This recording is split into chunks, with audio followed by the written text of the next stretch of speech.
लजीज और different test के साथ कुछ ही मसालों से ये बन के तैयार हो गई है। अस्सलाम वालेकुम my YouTube family, I hope कि आप सब खैरियत से होंगे। मैं हूँ आसिया सज्जाद और आप देख रहे हैं दामनी ज़ारा किचन। तो जनाब, आज हम बनाने जा रहे हैं रमज़ान स्पेशल दही फुल्की की रेसिपी। दही फुल्की कह लें, दही पकौड़ियाँ कह लें या कह लें दही बल्लियाँ। मैक्सिमम 10 से 15 मिनट लगते हैं और ये बन के तैयार हो जाती है। अफ्तार टाइम पे बनाए, डिनर टाइम पे बनाए या अफ्तार पार्टी में। सिर्फ कुछ मसाले हम इसके अंदर डालेंगे और इन्हीं मसालों के साथ जो दही का कॉम्बिनेशन हम लोग बनाएंगे बहुत मज़े का होगा। तो किस तरह से हम लोग बहुत सॉफ्ट और फ्लफ़ी से दही फुल्की बना सकते हैं, तो चलिए करते हैं रेसिपी शुरू। तो जी, सबसे पहले यहाँ पे एक हरी चटनी बना के तैयार कर लेते हैं। उसके लिए मैंने लिया 1 टीस्पून सफ़ेद ज़ीरा, हाफ लेमन है, 1 टीस्पून है नमक, 2 अदद सब्ज़ मिर्चें हैं, 2 जवे लहसुन के लेके मैंने इसको इस तरह से रफली सा काट लिया है, और 1 मुट्ठी है धनिया और 1 ही मुट्ठी है तकरीबन पुदीना। अगर आप ज़्यादा तीखा खाना पसंद करते हैं तो सब्ज़ मिर्चों की क्वांटिटी ज़्यादा कर दीजिए, आप 4 डाल लें, 5 डाल लें। अब सारी चीज़ों को ब्लेंडर जार में डाल के हम इसकी चटनी बना के रख लेंगे साइड पे। अब यहाँ पे एक बाउल ले लेंगे और उसमें डालेंगे हम दही फुल्कियाँ। ये तकरीबन 2 कप के बराबर है। ये मेरी घर की बनी हुई होममेड है। इसका लिंक मैं आपको डिस्क्रिप्शन में दे दूँगी। ये बहुत आसानी से घर में बन जाती हैं। अगर आप चाहें तो मार्केट वाली ले लें, मार्केट से भी आसानी से मिल जाती हैं। ये देखिए, अभी तक क्रिस्पी हैं। अब क्या करेंगे, इसमें डालेंगे पानी। तो पानी को हमने ना हल्का सा नीम गर्म कर लेना, इतना कि आपका हाथ आसानी से टच हो सके। बहुत ज़्यादा गर्म पानी डालना, बस गर्म पानी डालें और इस तरीके से फुल्कियों को प्रेस कर दें। ऊपर से कोई भी लीड या प्लेट रख दें ताकि इसके ऊपर वजन रहे, फुल्कियाँ पानी में डूबी रहें और जल्दी से फूलकर सॉफ्ट हो जाएं। तकरीबन 7 से 8 मिनट लगेंगे, ये फूल जाएंगी। उतनी देर में हम मज़ेदार सा दही तैयार कर लेते हैं। यहाँ पे मैंने लिया है 1 किलो दही। दही को हमने फेंट लेना है। कोशिश करें कि आपका दही फ्रेश हो, ज़्यादा खट्टा ना हो, वरना चाट खाने में मज़ा नहीं आएगा। इसको हमने अच्छे तरीके से फेंट लेना है, इसमें कोई भी लम्स या गुठली वगैरह ना रह जाए। तो यहाँ पे दही जो है वो अच्छे तरीके से मैंने फेंट लिया। अब क्या करेंगे, इसमें शामिल करेंगे चाट मसाला। तो 1 टेबलस्पून के बराबर मैंने इसमें शामिल किया है चाट मसाला।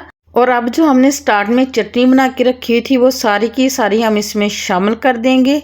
सारी चीज़ों को अच्छे से मिक्स करेंगे। अगर आप लोग ज़्यादा तीखा खाना पसंद करते हैं तो चाट मसाले की क्वांटिटी ज़्यादा कर लें। मैंने चटनी में सब्ज़ मिर्चें डाली थी, नमक डाला था, चाट मसाले में भी नमक होता है। यहाँ पे एकदम बैलेंस बन जाएगा हरी चटनी का। दही चूँकि काफ़ी गाढ़ी है, तो जिस जार में मैंने चटनी बनाई थी उसमें मैंने आधा कप पानी डाला है, वो शामिल कर दिया है। दोबारा से इसको अच्छे तरीके से मिक्स कर लेंगे। इस स्टेज पे आके आप नमक चेक कर सकते हैं, और अगर आप चाहें तो इसमें कुटी हुई लाल मिर्च भी डाल सकते हैं 1 टीस्पून के बराबर। ये अच्छे से मिक्स हो गया, इसको रख देते हैं साइड पे।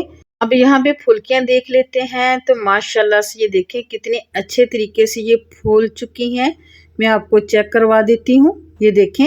अब हमने इसका पानी निकाल देना है। तो अगर हम हाथों से इस तरह प्रेस करेंगे ना तो ये मैशी हो जाएंगी। हम क्या करेंगे, हम निकाल लेंगे इनको किसी स्ट्रेनर में और इनका एक्स्ट्रा पानी निकाल देंगे। स्ट्रेनर में हमने इसको 4 से 5 मिनट के लिए छोड़ देना है ताकि इनका सारा पानी निकल जाए और जो हमारी फुल्कियाँ वो भी ठंडी हो जाएं। क्योंकि हमने इसमें गर्म पानी डाला था ना, तो इसलिए हमने पहले इसको ठंडा करना है। गरम गरम फुल्कियों में हमने कोई भी चीज़ ऐड नहीं करनी।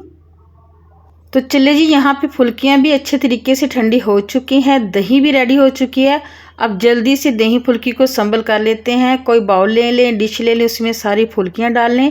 साथ ही इसमें शामिल कर देंगे उबले हुए आलू। आलूओं को मैंने बॉयल करके इस तरह क्यूब्स में कट कर लिया था, ये भी ठंडे हैं। याद रखिएगा कि इसमें हमने कोई भी गर्म चीज़ शामिल नहीं करनी। आलूओं को भी पहले हमने ठंडा कर लेना है। क्यूब्स में कटे हुए टमाटर डाल देंगे। ये 1 टमाटर लेके मैंने इसके बीज निकाल दिए थे और इस तरह क्यूब्स में कट करके ये ऐड कर दिया है। और अब मैं शामिल कर रही हूँ खीरे के क्यूब्स। 1 खीरा लेके मैंने दरमियाने साइज़ का इस तरह से मैंने बाइट साइज़ का काट लिया था, ये डाल दिया है। अब इसको थोड़ा सा क्रंची करने के लिए बंद गोभी डालेंगे, यानी कि पत्ता गोभी बारीक बारीक स्लाइस में कट करके मैंने डाल दिया है। अगर आपको पसंद हो तो डाल दें, वरना इसको स्किप कर दें। प्याज डालेंगे, एक मीडियम साइज़ का प्याज लेके इसको भी मैंने सेम कटिंग में कट कर लिया था, ये डाल देंगे। यहाँ पे आपने कोई भी चीज़ बड़ी बड़ी काट के नहीं डालनी। तो चलिए जी, सारी चीज़ें रेडी हैं। अब हमने जो दही चटनी बना के तैयार करके रखी हुई थी वो इसके ऊपर डाल देंगे, अच्छे तरीके से पोर कर देंगे। चटपटी सी चटनी डालने के बाद इसको मज़ीद ऊपर से खूबसूरत लुक देने के लिए मैंने थोड़े से जो है ना टमाटर, खीरे और प्याज के क्यूब्स बचा लिए थे, वो डाल देंगे। हल्का सा स्प्रिंकल करेंगे चाट मसाला और जनाब बूंदी चाट को चार चांद लगाने के लिए हम इसके ऊपर डालेंगे पापड़ी। पापड़ी ना हो तो दही बूंदी चाट का मज़ा नहीं आता। तो व्यूअर्स, अगर इस टाइम पे आके आपको मेरी रेसिपी अच्छी लगी हो तो लाइक शेयर ज़रूर करना है। चैनल पे नहीं है तो चैनल को सब्सक्राइब कर दिया करें। तो ले जी, अल्हम्दुलिल्लाह माशाल्लाह हमारी दही बूंदी चाट बन के तैयार हो चुकी है। इजाज़त दीजिए इसी अच्छी दुआ के साथ कि अल्लाह करीम हम सब की ज़िंदगी के हर लम्हों को खैर आफियत और खुशी नसीब करे, रिज़्क़ के दाने दाने में बरकत नसीब करे, हर कदम पे राहत, सुकून और कामयाबी अता करे। आमीन या रब्बुल आलमीन। मिलेंगे नेक्स्ट वीडियो में नेक्स्ट रेसिपी के साथ। अल्लाह हाफिज़।